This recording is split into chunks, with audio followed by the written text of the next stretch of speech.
Nós convidamos agora ao palco para nos prestigiar com sua palestra, com o tema A Sociedade dos Homens e a Sociedade de Deus, onde estamos, o cientista brasileiro Dr. Marcus Eberlen.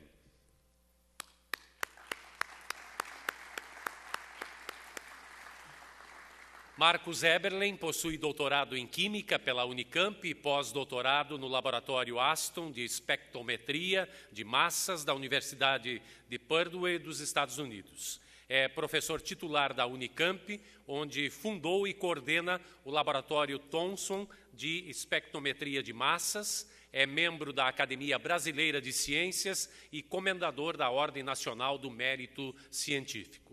Recebeu o Prêmio Zeferino Vaz, de reconhecimento acadêmico, o Prêmio Scopus Capis, de excelência em publicações e formação de pessoal, e a Medalha Thomson da Sociedade Internacional de Espectrometria de Massas, a maior honraria concedida na área.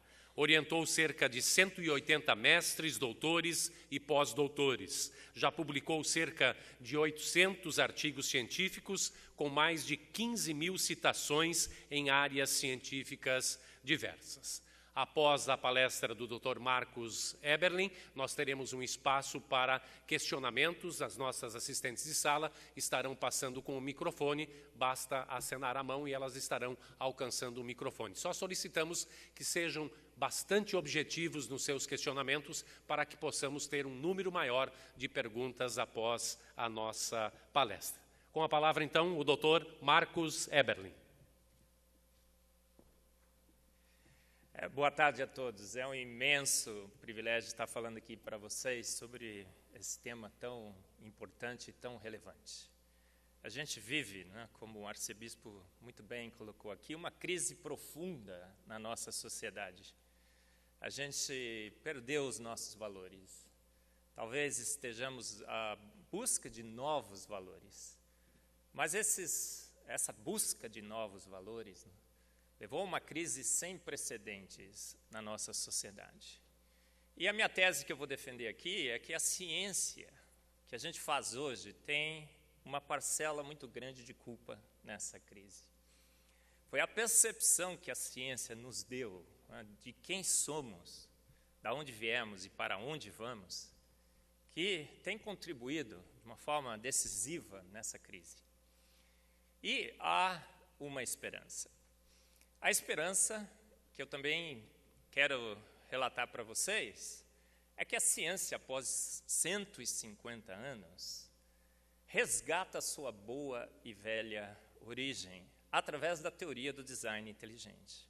Eu sou presidente também da Sociedade Brasileira do Design Inteligente, e essa sociedade, através da teoria do design inteligente, é a tese que eu vou defender aqui também, resgata os nossos valores. Resgata os valores da pessoa humana através de argumentos científicos, de evidências científicas. Então vamos lá, essa é a tese que eu vou defender para vocês, com vocês. A tese do resgate dos valores da pessoa humana através de evidências científicas.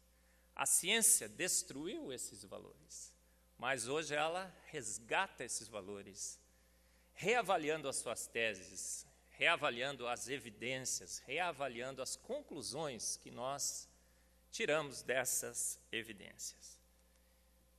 Então, olha, como é que a gente vive? Que tipo de sociedade a gente vive? Como tão bem descreveu o arcebispo aqui hoje, não é?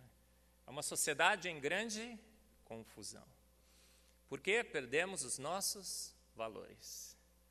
Os valores que tínhamos eram baseados em uma percepção nítida de que éramos a coroa da criação. Havíamos sido formados prontos por um Deus todo-poderoso, onisciente, onipresente, Senhor de todas as coisas. Tínhamos sido feitos logo abaixo de Deus, acima dos anjos, não era assim?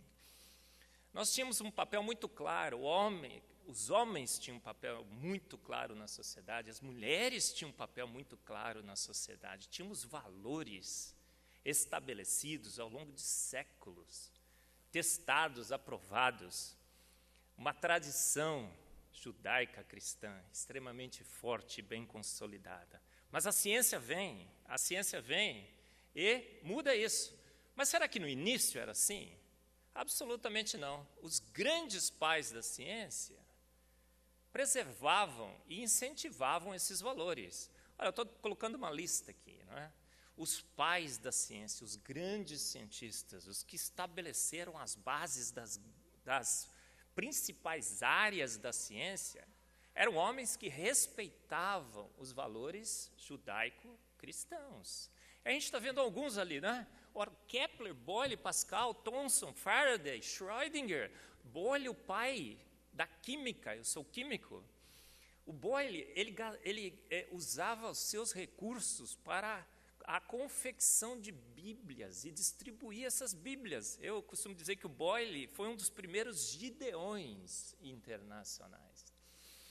E nós temos ali uma lista muito grande de grandes cientistas que, ao avaliar o universo e a vida, ao avaliar as evidências científicas nas mais diferentes áreas, na cosmologia, na química, na biologia e tudo mais, na mecânica quântica, observavam ali sinais claros de que a sua percepção sobre os valores judaicos cristãos da sociedade estavam corretos.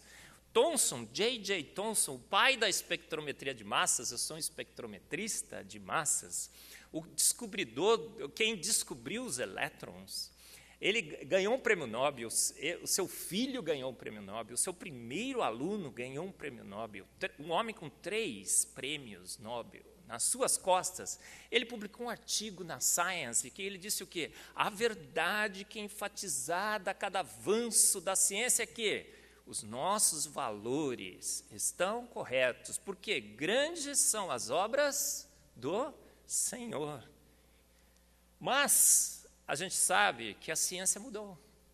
Em 1859, um homem escreve um livro que tenta reformular a origem das espécies. Oparin faz uma teoria da evolução química. Stanley Miller vai no laboratório, pega uma atmosfera primordial, faz uma descarga elétrica, produz alguns aminoácidos, blocos fundamentais da vida, e a ciência muda a sua percepção do que somos, para onde viemos e para onde vamos. A partir desse momento, a ideia de que há um Deus, de que há algo além da natureza, passa a ser desconsiderada pela ciência. As forças naturais passam a ser a única causa final e absoluta. A natureza é tudo que existiu, existe e existirá. Aí nós abandonamos qualquer possibilidade de que haja inteligência nesse universo. As forças naturais nos formaram sem querer. Somos agora o fruto do acaso, de uma grande explosão, de um processo natural não guiado, despropositado. Somos um acidente cósmico, cujo destino final é a aniquilação, num universo inanimado, congelado, exaurido de sua energia inicial provida pelo Big Bang. E aí o que acontece? Essa ideia é disseminada pela nossa sociedade. A gente abre as revistas, a Veja, Isto É, a Super Interessante. A gente vê o Fantástico, o History Channel, o Discovery. O que a gente vê lá? A gente entra nos nossos museus, não é?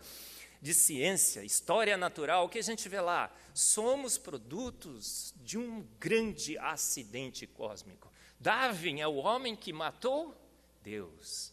A ciência está prestes a descobrir a origem de tudo. Qual é a origem de tudo? Uma grande explosão, um acidente cósmico nos formou.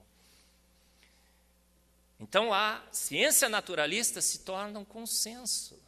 A gente definiu essa questão. A evolução darwiniana, não guiada por processos naturais despropositados, passa a ser uma hipótese, uma lei mais provada do que a lei da gravidade. Outro dia, o Hélio Schwartzman publicou um artigo na Folha dizendo isso. A evolução é mais lei do que a lei da gravidade. Mais lei do que a lei da gravidade.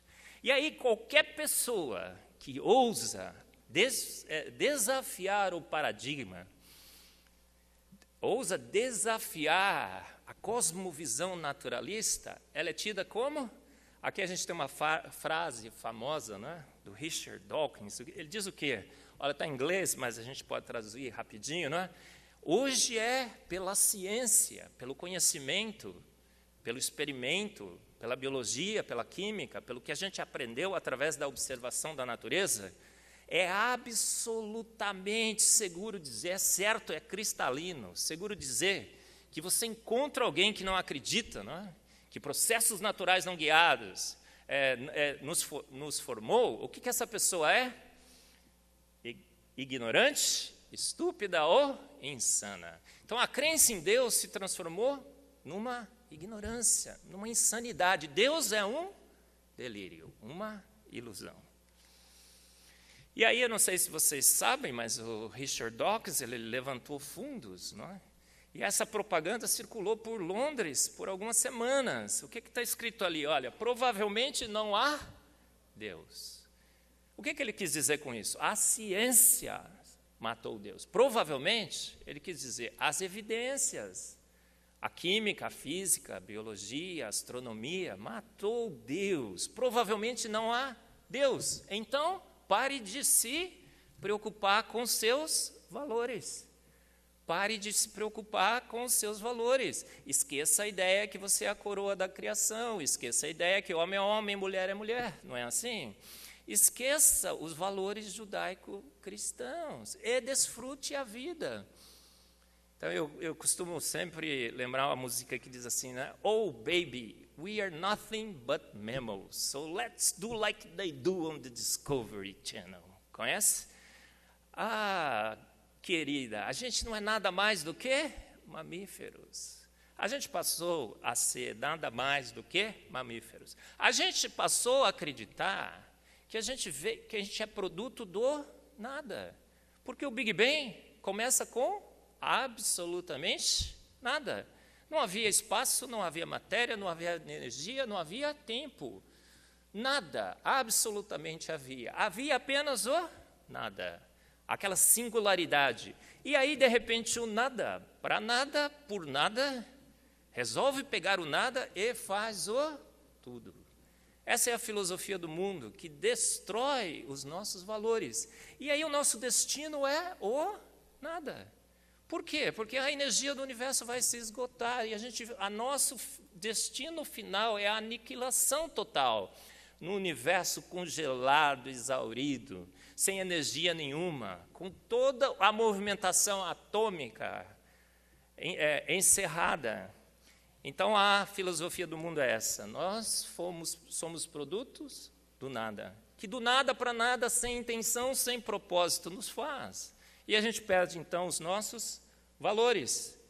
Os chimpanzés agora são os nossos primos. Nós somos tão importantes como os animais. Perdemos a nossa importância como seres criados à imagem e semelhança de um Deus. É o que diz Paulo sobre tudo isso. Parece que ele havia previsto isso, não é? Ali em Romanos 1, o que ele está dizendo? Porque os atributos invisíveis de Deus, o seu eterno poder e divindade se veem claramente pelas coisas que foram criadas. O que Paulo está dizendo aqui? A ciência deve revelar Deus. A ciência deve revelar a Deus. Os atributos invisíveis de Deus se veem claramente pela ciência. É isso que os pais da ciência viam. Mas agora não, o que acontece? Porquanto, tendo conhecido a Deus, não o glorificaram como Deus, nem lhe deram graças, mas em suas especulações, na evolução darwiniana, na grande explosão do Big Bang, os seus corações se desvaneceram e se obscureceram. A gente não vê mais o óbvio das evidências. Dizendo-se sábios, tornaram-se loucos. Mas, gente, em ciências, nada melhor do que um dia após outro, nada melhor do que um dado após o outro.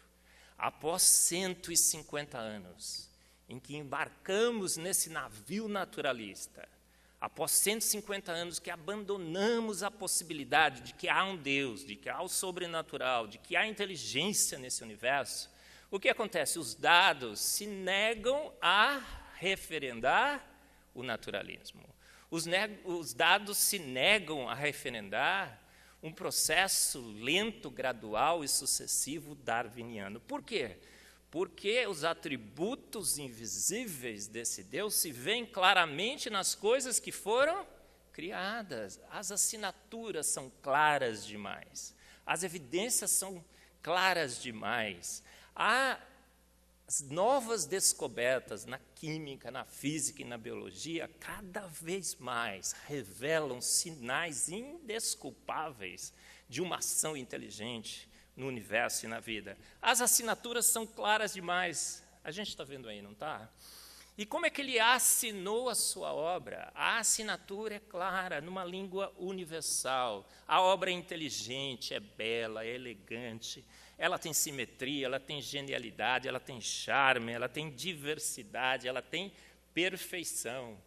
E a gente vê essas assinaturas por toda a vida. Primeiro a gente vê o universo imenso. Os naturalistas dizem assim, né? Que universo exagerado, que desperdício, né? Mas a gente vê um universo incrível. A gente tem 100 bilhões de galáxias, aproximadamente, do que a gente consegue enxergar. Em cada uma dessas galáxias, a gente tem 100 bilhões de estrelas. Agora, o incrível é que cada uma dessas estrelas tem uma cor específica. Eu costumo dizer, né, que o sujeito que fez todas essas coisas aí, além de ser um exibido e um exagerado, né, porque ele exagerou, são 100 bilhões de galáxias com 100 bilhões de estrelas, é um sujeito que gosta de colorir. Cada uma das suas estrelas tem uma cor específica, né? Nós temos azul, azul claro, laranja, amarelo, verde, azulado, uma coisa incrível. O sujeito que orquestrou a vida e o universo deixou claras as suas assinaturas, não só no colorir das estrelas, não só na imensidão absurda do seu produto, que é o universo. E a gente sabe que nenhum produto pode ser maior do que a sua causa, mostrando quão grande ele é. O que ele fez também? Ele ajustou o seu universo num ajuste fino, exato, preciso, incrível, extraordinário. Hoje são conhecidas 26 constantes universais. E a gente sabe, não é, que no início, você pode imaginar assim, tinha 26 botões, e esses 26 botões tiveram que ser calibrados numa exatidão, e numa precisão, e numa sincronia absurda, para que esse universo fosse estável. Esse é o ajuste fino do universo. E hoje a gente sabe que se você for lá e mexer numa dessas constantes universal, uma casinha que for depois da vírgula, o universo simplesmente ardendo se desfaz. Então, o ajuste fino do universo é uma das assinaturas mais claras e evidentes de que um ser todo-poderoso, exato, preciso, calibrou esse universo para que ele seja estável. O naturalismo tenta fugir desse ajuste fino, propondo o multiverso. Existem milhões e milhões e milhões e milhões e milhões e milhões e milhões de outros universos. A gente só teve a sorte de calhar de habitar no universo estável, onde a vida é viável. Isso faz sentido? Estuda a hipótese do multiverso, você vai ver que não. Primeiro que haveria a necessidade de um gerador de multiuniversos, que seria do multiverso, de vários e vários universos, que seria muito mais complexo do que o universo que a gente está tentando explicar. A chance de haver vida em qualquer um desses milhões e milhões e milhões e milhões de universos, os cálculos indicam, esgotam os recursos probabilísticos de qualquer um desses universos. Então, qual é a melhor inferência? Qual é a melhor hipótese? Um ser extremamente inteligente calibrou o universo que a gente vive. Então, será que o nada para nada, por nada, do nada, pega e cria um universo em que todos os recursos probabilísticos de chance não conseguiriam ajustar o seu universo e formariam por acaso? Não, a gente tem que se render às evidências de que uma mente inteligentíssima fez tudo isso. E aí ele vai colocar nesse universo com bilhões de galáxias, bilhões de estrelas, bilhões de planetas, ele vai colocar a vida num planeta específico. E o que ele faz? Ele escolhe a suíte presidencial do universo.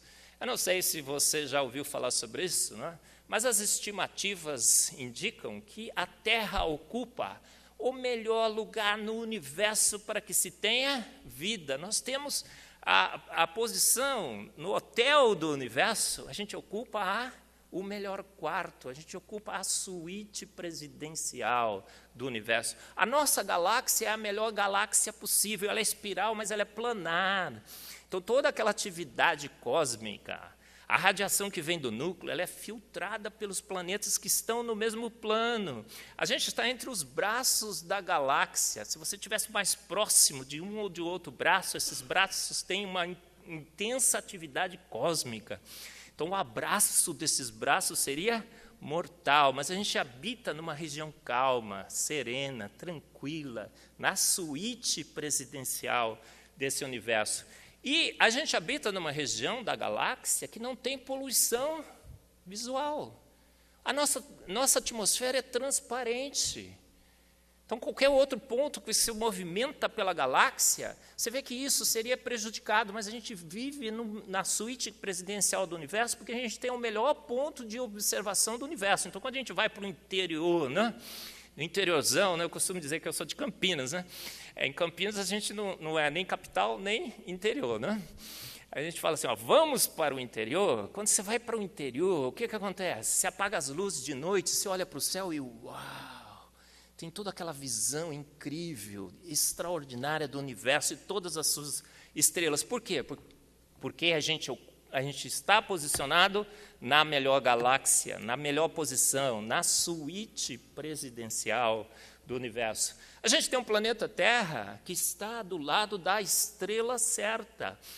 O Sol tem a idade certa, o diâmetro certo, emite a radiação certa, 99% no visível. O que é visível? Radiação que a gente vê e enxerga. E uma luz branca que pode ser decomposta em várias cores. Então, a luz do Sol foi feita para você enxergar, e enxergar colorido.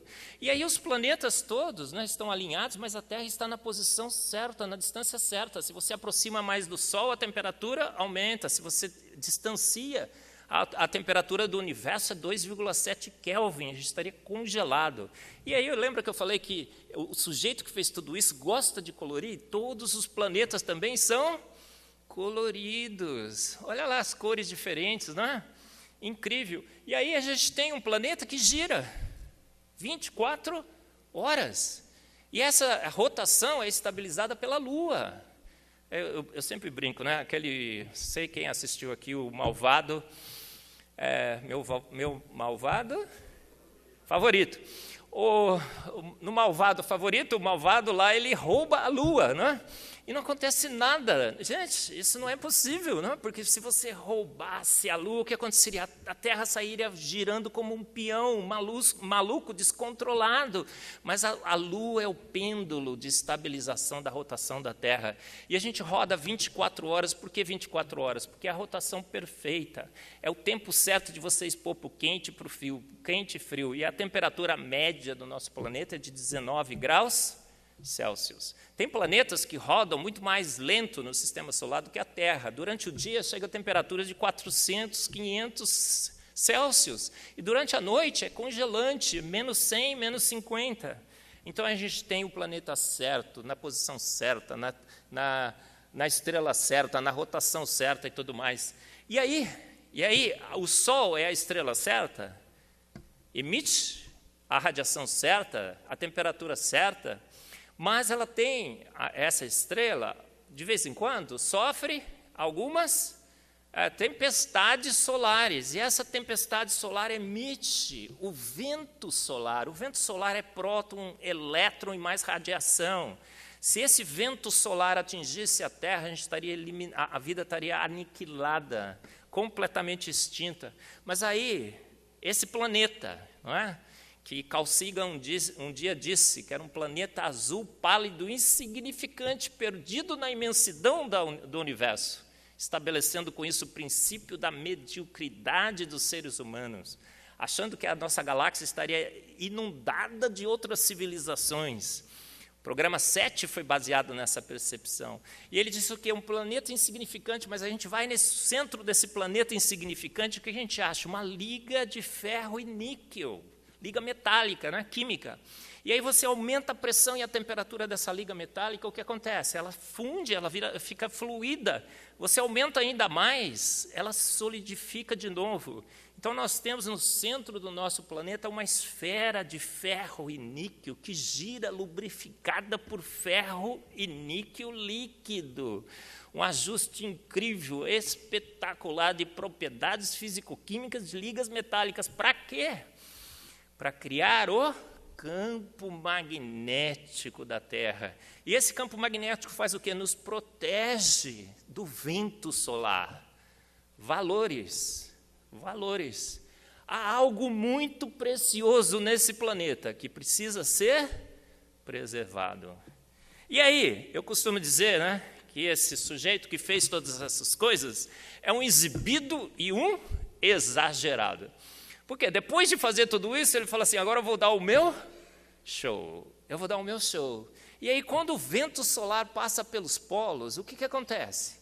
A radiação do vento solar excita os elétrons dos orbitais moleculares das moléculas de nitrogênio e oxigênio.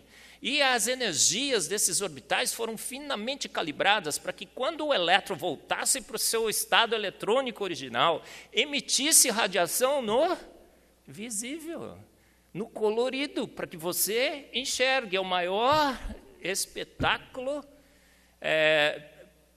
de pirotecnia, obrigado, viu? De pirotecnia nesse universo, nesse planeta, porque o pessoal fica achando que são os fogos de artifício em Copacabana. É o maior espetáculo de pirotecnia desse universo, a aurora boreal. E aí, para estabilizar tudo isso, ele põe a Lua, não põe? A Lua serve para quê? Inclina o planeta em 23 graus. Portanto, nós temos primavera, verão, outono e inverno, as 4 estações. Se não fosse a Lua, as estações não existiriam e o planeta talvez fosse habitável apenas perto do Equador.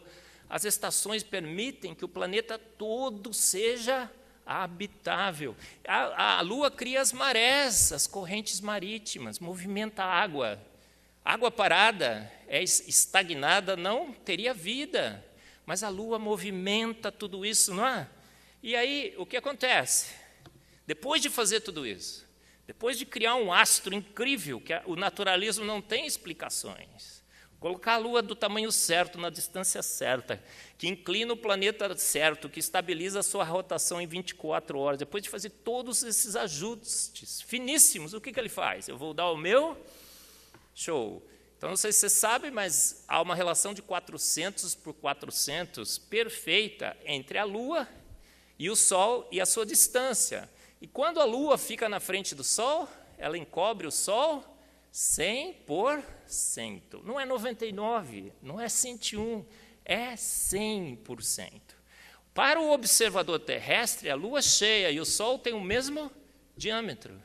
É incrível, né? Que você vê na Bíblia, fala assim, o astro menor para governar o dia, o astro maior para governar o dia, o menor para governar a noite, né? Parece que alguém sabia. Mas o observador terrestre vê do mesmo tamanho. E aí, quando a Lua passa em frente do Sol, o que acontece? Eclipses solares perfeitas. Então, para que serve uma eclipse solar perfeita? O Einstein usou para provar a sua teoria da relatividade, sim. Mas, se a gente pensar bem, não há nenhuma outra utilidade senão a contemplação de uma obra perfeita. E parece que o espetáculo é itinerante, né? Às vezes é nos Estados Unidos, né? Como foi recentemente, às vezes em outros países, né? Gente, e aí esse planetinho insignificante, perdido, azul, e pálido azul, perdido na imensidão do universo, calha de ter a atmosfera certa. A gente tem nitrogênio e oxigênio na proporção 3:1. Mais oxigênio, a nossa atmosfera seria oxidante demais. Menos oxigênio você morreria asfixiado. Aí o nitrogênio é um gás inerte? Não é, ele participa do ciclo do nitrogênio. Ele é transformado em amônia, nitrito e nitrato, que é incorporado nas nossas proteínas. É a atmosfera certa, com a gravidade certa, que prende os gases ali para que eles não escapem para o exterior. Aí o Sol, além do vento solar, ele também emite 1% de ultravioleta. Mas tem o ultravioleta do bem e o ultravioleta do mal. E aí o sujeito que orquestrou a vida falou assim, eu posso mudar o Sol, mas não sei, não, tudo bem, vou mantê-lo. O que ele fez? Ele fez um filtro solar. A gente passa protetor no planeta Terra, com a camada de ozônio. Ela filtra o UV do mal e deixa passar o UV do bem. É uma camada, um filtro solar de ozônio. Aqui embaixo, não, lá em cima, porque o ozônio é venenoso à vida. E aí nós temos raios. Esses raios são produzidos porque o planeta funciona como um grande capacitor. Tem a ionosfera carregada positivamente, a Terra carregada negativamente. Isso polariza as nuvens e nós temos descargas elétricas, várias por segundo nesse planeta. Para que servem os raios? A reação de nitrogênio com oxigênio da nossa atmosfera é cineticamente lenta demais. A energia vem dos raios. Os raios servem para fixar o nitrogênio em nitrito e nitrato. E aí nós temos a água, o líquido da vida, que o naturalismo diz que o planeta incandescente, formado num processo não guiado, por acreção de rochas, esfriou, e para trazer água para cá, como é que eles resolvem o problema? São Júpiter atrai os blocos de gelo do universo e joga para cá. Valores. Há algo muito especial nesse planeta. Por quê? Porque aparece água nesse planeta, ninguém sabe por quê. Agora, o líquido da vida é um líquido sobrenatural. Por que ele é sobrenatural? Porque ele desafia leis naturais. A água tem 68 propriedades físico-químicas únicas, que só a água tem, 68. Tem o efeito capilar, ele é tampão térmico, tantas coisas, o solvente universal. Mas tem uma propriedade incrível. A água sólida flutua na água líquida, o gelo flutua sobre a água. Aí a gente fica perguntando por quê, né? Aí eu sempre brinco, né? Uns acham que é para decorar o uísque, né? O gelo. Outros acham que é para afundar o Titanic, né? Para preservar os pinguins. Mas, gente, o que acontece? Por que a água tem uma... Essa é uma propriedade sobrenatural. Porque sólido deveria ser mais denso do que líquido. É a regra, é a lei. Mas a água não, ela burla a lei. Por quê? Olha, o arranjo físico-químico da estrutura da água é incrível. Ela tem um ângulo de 104,5 graus, HOH.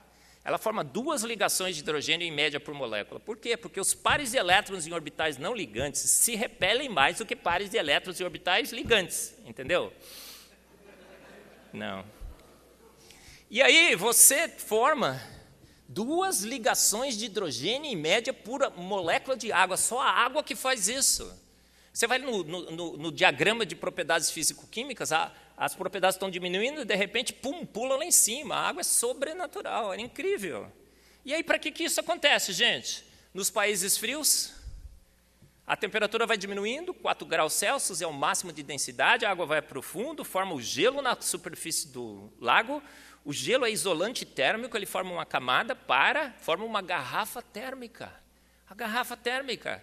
E aí o que acontece? O peixinho fica numa boa. Parece que há algo muito valioso, muito especial. Algo que precisa ser preservado nesse planeta a todo custo. A vida. E aí você vai lá o homem vai lá e cava o buraco e pesca o peixe. A gente sempre atrapalhando. Mas serve para quê tudo isso? Serve também para esquiar no gelo, né? Alguém parece que pensou nas crianças, na diversão. Porque quando você faz pressão agora com a lâmina, pressão sobre gelo, o gelo funde. Então você só esquia no gelo, sabia disso? porque a pressão sobre o gelo funde e você tem água líquida, que é um lubrificante que se forma constantemente na lâmina, e você pode deslizar sem problema, senão o atrito seria alto demais. Mas aí ele vai dar o seu show com a neve. E aí ele vai dar um show microscópico com os cristais de neve. Diz que nenhum cristal de neve é igual ao outro, e todos são lindos, extraordinariamente lindos. Eu não sei quem é que fica avaliando isso, tá? Deve ser o departamento de investigação de cristais de neve, que fica, né, nenhum parecido com o outro, não é? Incrível. Gente, e aí ele cria vida no planeta Terra. Uma vida exuberante, fantástica, extraordinária, espetacular, não é? Aí eu poderia ficar falando aqui a tarde inteira sobre os mecanismos que são utilizados pela vida. Os robôs nanomoleculares, o código genético, o intrincado sistema de codificação genética no nosso DNA, no nosso RNA. Coisa incrível, fantástica, toda uma diversidade de vida nesse planeta Terra. Um designer exibido e exagerado. Por quê? Porque a gente vai ver esse pássaro, por exemplo. Né? A gente poderia mostrar N pássaros, né? N insetos, N bichos e tudo mais, mas dá uma olhada nesse pássaro. A gente chama do ID Bird. E aí você vai entender por que é o ID Bird. Olha só, precisava pintar de azul e fazer aquela decoraçãozinha. Amarelo, vermelho, espiral, prateado. E precisava escrever I, tá vendo aqui, ó? ID, the ID Bird. Isso, gente, é uma lagarta. Ele é ou não é um exibido e um exagerado? Ele gosta ou não gosta de colorir? Diz que o estilo do design é um estilo barroco. Sabe o que é estilo barroco, né? Exagero nos detalhes, na cor, na diversificação e tudo mais. Não é assim? Ó, dá uma olhada, gente. Isso aqui é um pato. Isso é um pato. Você não está acreditando? É um pato. Dizem, né? Eu não sei se isso é verdade ou se é heresia, mas que o designer tem uma queda por besouros, porque existe mais de 1 milhão de diferentes tipos de besouros, e todos esses besouros são decorados, coloridos, e o estilo é barroco, não é? Aí eu queria que você... existem besouros pretos, existem, é a referência, tá? Porque não há belo sem a referência. Existe coisa feia, também existe, mas até no feio ele se excede, não é? Tem coisas que são horrorosamente feias. Por quê? Porque ele um dia acorda meio irado, falou, hoje eu vou fazer um negócio feio, mas quando for feio, vai ser feio para valer, não é? Mas olha o belo, dá uma olhada. Qual é o mais bonito? Você consegue escolher o mais bonito? Dá uma olhada. Escolhe o mais bonito. Eu já fiz esse exercício várias vezes, não sei se você escolheu, se você consegue ficar com o mesmo. Você não consegue escolher o mais bonito, por quê? Porque são todos espetacularmente belos. Em cada estilo, em cada variação. A beleza, né? Você vê em todos. A gente teve um episódio recente, não teve? Em que discutimos o que é arte. Isso é arte. Isso é arte. A arte é exceder em todos os detalhes, na combinação, na genialidade. A arte expressa ao seu máximo, em 1 milhão de diferentes tipos de besouros. 1 milhão de diferentes tipos de besouros. Olha, não sei se vocês conhecem esse filósofo Chesterton, é um dos meus prediletos. Eu estava discutindo com o Antônio antes da palestra, né? Eu era daqueles cientistas bestas, sabe o que é um cientista? Que achava que a ciência era a resposta para tudo. Né? Chato, cientista chato, acho que fica melhor assim, né? Era um cientista chato. era um sujeito equivocado por uma percepção errônea de que a ciência era a resposta para tudo, não é?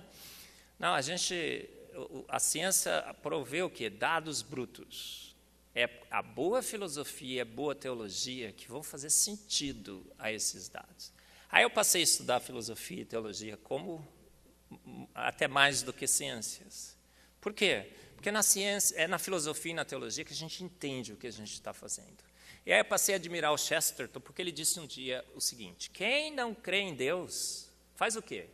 Passa a crer num monte de outras coisas.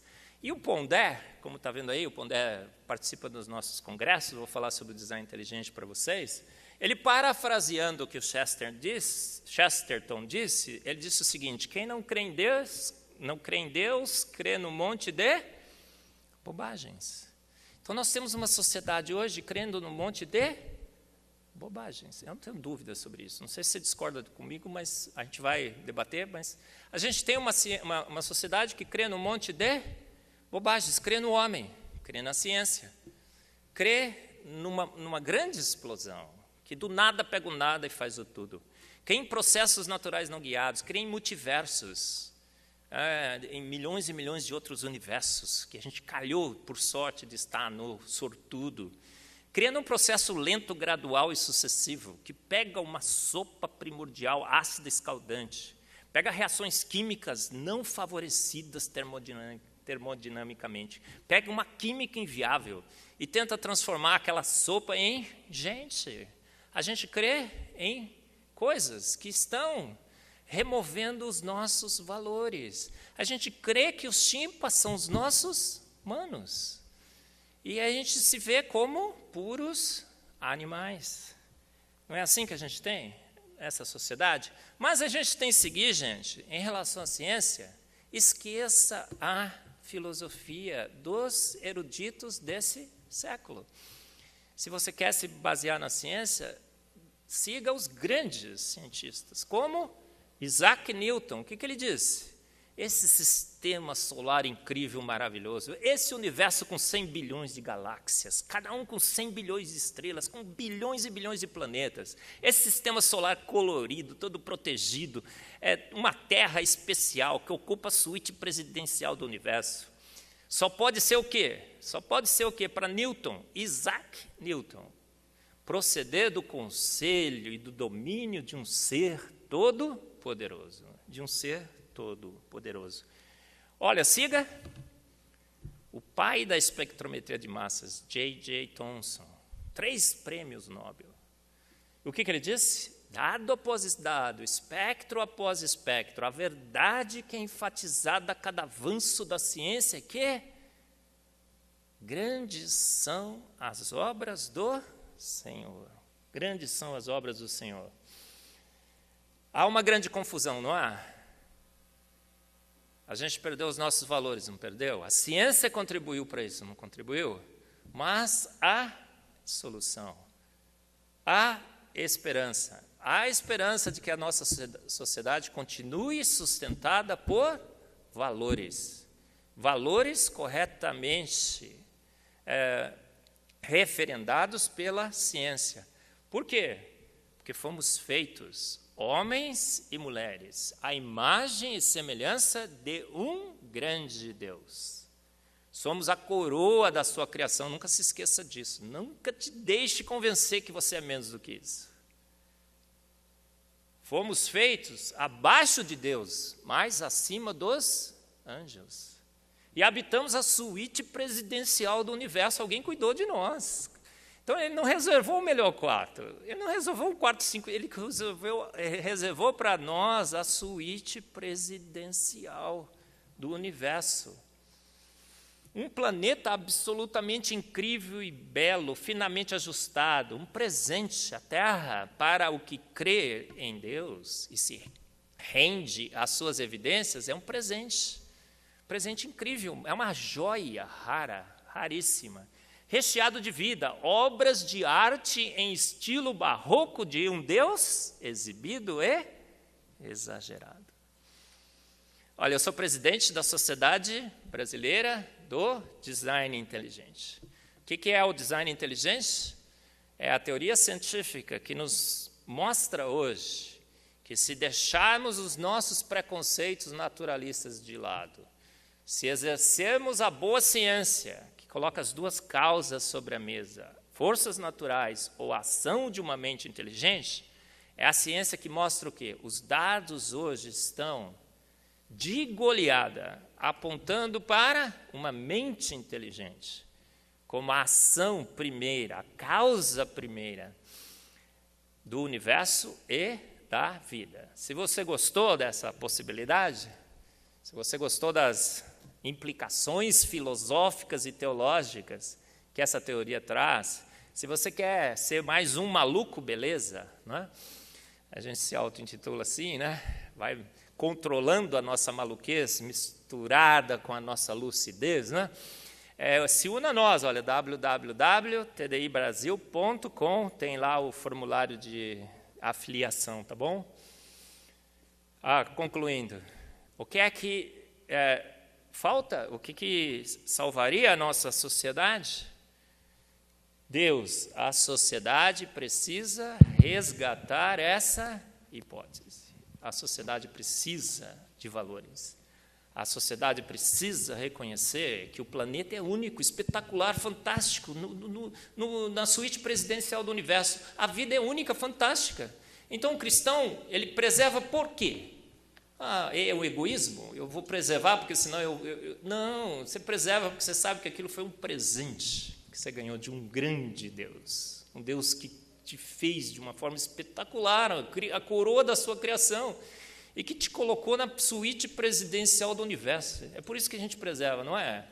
A gente quer fazer o melhor por esse planeta, a gente quer fazer o melhor por essa vida, porque a gente sabe que não é fruto do nada que vai se transformar no nada, mas é o fruto de um domínio, do conselho de um grande Deus. Muito obrigado pela sua atenção.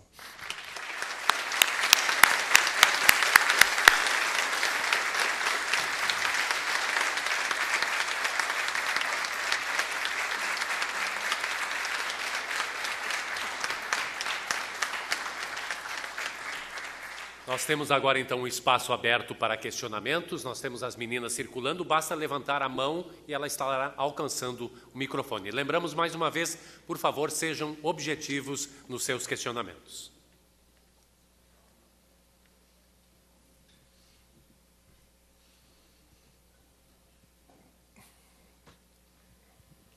Eberlin, parabéns aí pela apresentação, que com certeza nos emocionou. O Papa disse que a ciência e a fé são duas asas que podem nos levar a lugares com certeza que ainda não conhecemos. Gostaria que você falasse um pouco mais sobre, né, a sociedade aí que tenta desvendar esse desconhecido entre fé e ciência. Eu tenho acompanhado algumas declarações do Papa, né? Eu acho que a mais interessante de todas foi quando ele falou sobre o Big Bang. Ele disse assim, olha, o Big Bang poderia até acontecer, mas tem tanto milagre lá, que só Deus para salvar aquela coisa, não é? Não foi isso que ele disse? Fantástico, eu gostei. Olha, quem criou a ciência? Quem criou? Foi a nossa percepção judaica cristã de que havia um Deus, não foi? Foi a percepção judaica cristã que havia um único Deus, que governava o seu universo com leis constantes e imutáveis, que fez a ciência moderna surgir. Não foi? O que Paulo diz em Romanos, os atributos invisíveis de Deus, o seu eterno poder e divindade, se vê claramente pelas coisas criadas. Ou seja, façam ciência à vontade, porque você vai ver o quê? Que a ciência revela Deus, não refuta. Então, assim, olha, o cristão não tem nada a temer com a ciência, pelo contrário, a ciência foi um empreendimento de Deus, eu vejo assim muito claro. Ela existe para quê? Para minimizar o sofrimento do homem, não é? Se não fosse a ciência, a nossa longevidade já estaria para 30 anos, a gente estaria vivendo muito. Então, é a ciência foi um empreendimento de Deus, a ciência revela Deus. Paulo em Romanos diz, pode investigar à vontade. Por quê? Porque os dados vão referendar a Deus. A gente viu isso no início, ficamos 150 anos iludidos por uma outra hipótese. Hoje a gente está voltando atrás, vendo o quê? A ciência revela a Deus. Revela, eu digo assim, né, o cientista, eu não creio em Deus, sabia disso? Eu não creio em Deus. Eu não tenho a menor chance de crer em Deus. Por quê? Deus para mim é óbvio demais. Eu não me dou o direito de crer nele. Porque ele é óbvio demais, eu gasto minha fé com outras coisas, sabe? Eu acho que Deus vai voltar, Cristo vai restaurar o seu trono, a gente vai ser ressurretos, um novo corpo, a glória e tudo mais. Mas em Deus, Deus é óbvio demais para mim. Porque pela ciência a gente percebe isso. Deus é como o elétron. Você crê no elétron? Você já viu o elétron? Não, mas você sabe que ele existe, não sabe? É um ato de fé, não é? Mas a fé cristã é racional. Às vezes a gente tem uns embates teológicos sobre isso, né? A fé, a gente não pode ter razão, a gente tem que crer pelo crer. Então eu creio no Henrique Cristo. Eu creio em fada madrinha, em duende. Não, a gente crê num Deus que, eu brinco, né? Matou a cobra, mostrou o pau e a cobra morta. Ele se fez homem, né? Jesus, quando Lázaro ressuscitou Lázaro, ele ficou 4 dias enrolando, não ficou?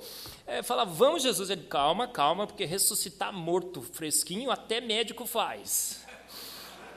Eu vou esperar 4 dias para que ele cheire mal. E aí ele chegou lá e falou assim, aí ele falou o quê? Nossa, eu vou lenta, gradual e sucessivamente recuperar esse... Não, ele falou, Lázaro, sai para fora. Aí perguntaram para Jesus, por que você faz os milagres? Ele falou, para que creiam, para que vocês tenham uma fé racional que se distingue dos outros tipos de fé que tem por aí, em fada madrinha, em doente. Jesus, quando foi transformar água em vinho, o que ele fez? Ele chamou do nada à existência uma quantidade imensa de componentes do vinho. Não é que ele pegou água e transformou em vinho, né? A gente, do ponto de vista científico, a gente entende o que ele fez. A água continuou lá, ele adicionou vários... Agora ele chamou o cara, assim, vai lá buscar no almoxarifado fenol, álcoois, antocianinas e tudo, mas ele chamou à existência, né? Então a gente crê nesse Deus que subiu aos céus, andou sobre as águas, curou os leprosos, os cegos, fez paralítico andar. Quando a mulher que corria sangue encostou a mão nele, ele falou assim, senti que de mim saiu poder. Então é um Deus que domina forças, além das forças naturais, né? Porque os naturalistas falam assim, nossa, como é que o peixe engoliu Jonas, né? Aí fica, como que Deus parou a terra por 2 horas? Ele domina forças além das forças naturais. Ele criou as forças naturais, não é assim? Agora, tem a gente sabe que tem grandes peixes no oceano que poderiam ter engolido, né? Então, é esse Deus que eu creio, tá? Esse Deus que se fez homem, que é um Deus tão racional que eu nem preciso exercer a fé nele. Eu como cientista, pior ainda, eu acho que o homem natural a gente tem duas dimensões, a natural e a atômica e molecular. Eu como químico enxergo ainda mais evidências. Sou mais indesculpável, né? Como Paulo nos falou, né? Nos tornando indesculpáveis, para que a gente se renda às evidências de que há um Deus, que a gente foi feito à sua imagem e semelhança, que a gente tem um grande valor. A gente tem um grande valor. Se você não aprende, se você discorda de tudo que eu falei hoje aqui e tudo mais, saia pelo menos com essa convicção que te fizeram, não é? Que tiraram de você. Você tem um grande valor. Você é especial, coroa da criação desse Deus. Você tem valor, o mundo tem valor, e a gente tem que preservar tudo isso por causa desse valor, tá bom? Marcos, parabéns pela tua exposição, pela tua aula. E a minha pergunta está um pouquinho relacionada à que foi feita pelo René, mas será que para que a gente possa ter uma revolução na crença humana de que há uma força de Deus, é necessário que o conhecimento científico consiga, de forma comprovável, provar, então, o conhecimento teológico e filosófico? Como é que é o seu nome mesmo? Elvis Ney. Elvis? Isto. O Elvis, eu acho, tenho quase certeza, que grande parte do que a gente vive hoje é fruto do conhecimento científico. Darwin matou Deus. O Big Bang criou o universo. E nós nos tornamos descrentes. Foi um processo natural que nos fez. Então, o que a gente vê hoje na sociedade é fruto dessa percepção. Boa parte, eu não sei quanto, mas eu acho que é muito, muito. Então, eu como cientista, não como teólogo e filósofo, tá, tendo a crer que a ciência é a grande culpada. A ciência naturalista, pós-iluminismo, fez isso. O que acontece? Hoje, a gente está voltando atrás. A teoria do design inteligente é que se opõe a tudo isso. Então, acho que é uma oportunidade única de a gente voltar aos nossos valores. A ciência contribuiu muito para que a gente chegasse aqui. Eu acho que a ciência pode contribuir muito para reverter essa situação. A ciência só é suficiente? Absolutamente não. A gente sabe que tem muita gente que tem outra posição e não vai mudar nunca, né? Creio porque creio, e a gente tem debates com naturalistas e a gente sabe, você pode esgotá-lo de evidências, ele não vai se render. Mas eu acho que não é suficiente, mas é necessária. Não é suficiente, mas é muito necessária. Tá bom? Perfeito, obrigado. Dr. Marcos, eu queria primeiro reconhecer que o senhor é um cientista premiado e reconhecido internacionalmente. Mas eu faço a referência que, até o momento, uma voz discordante no meio científico. Qual o motivo ou o porquê disso? Porque a ciência ou os cientistas ainda hoje não comungam da mesma crença que o senhor está nos dando agora e que é científica na sua exposição. Carlos? Carlos. Ô, Carlos, eu não estava te vendo direito daqui. Carlos, olha, eu acho que isso é uma longa discussão, a gente teria que falar muito, deixa eu ver se eu consigo resumir bem. Olha, depois de Darwin, depois do iluminismo, criou-se na academia uma falsa ideia de que a natureza, tudo que existiu, existe e sempre existirá. Só há na matéria, energia e espaço, e a ciência só pode trabalhar com isso. Eliminou-se a possibilidade de qualquer ação além dessas forças naturais conhecidas. 3 forças: magnetismo, gravidade e forças nucleares. Olha só. E houve, então, eu vou arriscar dizer, é um catequismo. É um catequismo de gerações, após gerações, no naturalismo filosófico. E isso foi muito bem feito, muito bem feito. E hoje há uma percepção coletiva, uma ilusão coletiva na academia de que a evolução, o Big Bang e que o naturalismo é mais provado que a gravidade. E a gente entra sem questionar, o cientista não questiona mais, virou consenso. E a grande massa entra sem questionar. Então, eu chego com meus colegas e falo assim, você crê na evolução? Creio. Em Big Bang? Creio. Você acha que tem várias evidências? Tem N, já está provado. Me dá uma.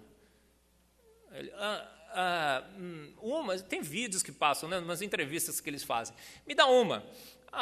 2, vai. Não, eles não sabem, não tem. As evidências não são favoráveis, gente. Aí, quando você vai estudar a fundo, você percebe que isso é um consenso baseado numa grande ilusão.